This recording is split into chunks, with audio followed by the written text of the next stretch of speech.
السلام علیکم دوستوں، آج ہم بات کریں گے حضرت فاطمہ الزہرا کی سیرت پر۔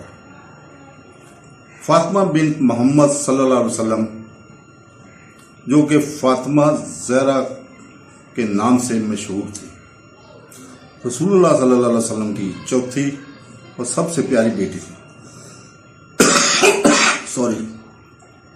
فاطمہ زہرا رضی اللہ عنہ رسول اللہ صلی اللہ علیہ وسلم کی بعثت سے 5 سال قبل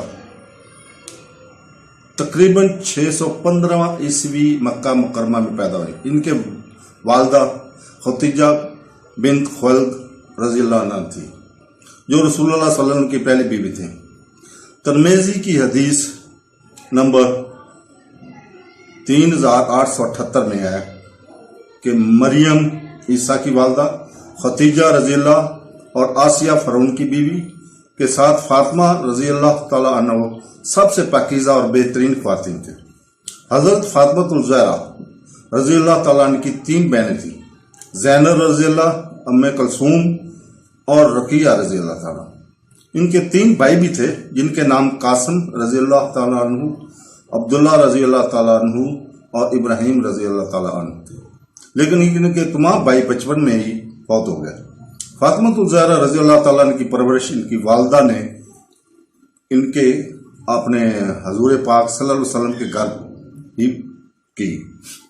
رسم و رواج کے برخلاف جہاں نوزائیدہ بچوں کو اس کے پاس دھاتیوں میں نرسوں کے پاس بھیجا جاتا تھا، اس نے اپنی ابتدائی جوانی مکہ مکرمہ میں اپنے والدین کے دیکھ بھال میں گزاری اور اپنے والدین کے حسن سلوک کو حاصل کیا۔ جب وہ 5 سال کی تھیں تو ان کے والد صلی اللہ علیہ وسلم کی زندگی میں بہت بڑی تبدیلی واقع ہوئی، کیونکہ وہ تمام بنی نوع انسان کے لیے رسول بنا کر بھیجے گئے تھے۔ رسول اللہ صلی اللہ علیہ وسلم کے اعلان نبوت کے بعد حضرت فاطمہ الزہرا کو بہت زیادہ مشکلات اور پریشانیوں کا سامنا کرنا پڑا۔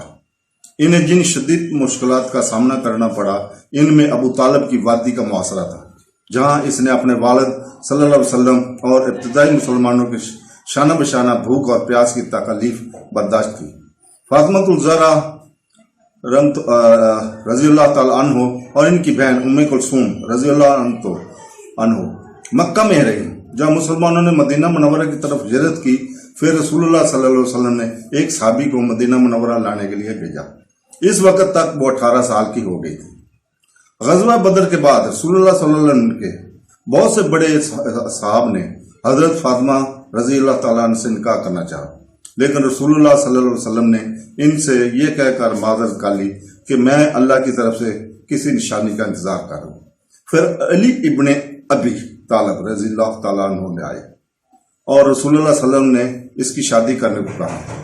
رسول اللہ صلی اللہ علیہ وسلم نے ان کا نکاح حضرت علی رضی اللہ تعالیٰ عنہ سے اس وقت کر دیا جب وہ 18 سال کی تھی۔ علی رضی اللہ تعالیٰ عنہ کے پاس مہر دینے کے لیے کچھ نہیں تھا مگر ایک ڈھال جو رسول اللہ صلی اللہ علیہ وسلم کے لیے تحفہ تھی۔ علی رضی اللہ تعالیٰ عنہ نے اپنی ڈھال عثمان بن عفان رضی اللہ تعالیٰ عنہ کو 470 درہم کے بیچ دی تاکہ اس کی قیمت رسول اللہ صلی اللہ علیہ وسلم کو بطور مہر دے سکے۔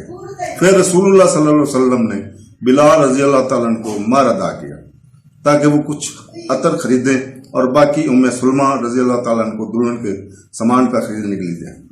اس کے بعد رسول اللہ صلی اللہ علیہ وسلم نے اپنے صحابہ رضی اللہ تعالیٰ عنہ کو مدعو کیا اور شادی کی ضیافت کی۔ عشاء کی نماز کے بعد رسول اللہ صلی اللہ علیہ وسلم نے دلہا اور دلہن کے پاس تشریف لے گئے۔ آپ صلی اللہ علیہ وسلم نے وضو کے لیے پانی منگوایا اور ان پر پانی ڈالا اور فرمایا، اے اللہ تو ان پر رحمت نازل فرما، ان پر رحمت نازل فرما اور ان کی اولاد میں برکت عطا فرما۔ حضرت علی رضی اللہ تعالیٰ عنہ سے شادی کے 1 سال بعد فاطمہ رضی اللہ تعالیٰ نے ہجرت کے 3 سال رسول اللہ صلی اللہ علیہ وسلم کے پہلے نواسے حسن ابن علی رضی اللہ تعالیٰ عنہ کو جنم دیا۔ رسول اللہ صلی اللہ علیہ وسلم خوش ہوئے اور آپ کے کان میں اذان پڑی۔ آپ صلی اللہ علیہ وسلم نے کھجور بھی چبا کر نوزائیدہ کے منہ پر مائش کی۔ آپ صلی اللہ علیہ وسلم نے حضرت حسن کو کہا اور آپ صلی اللہ علیہ وسلم کو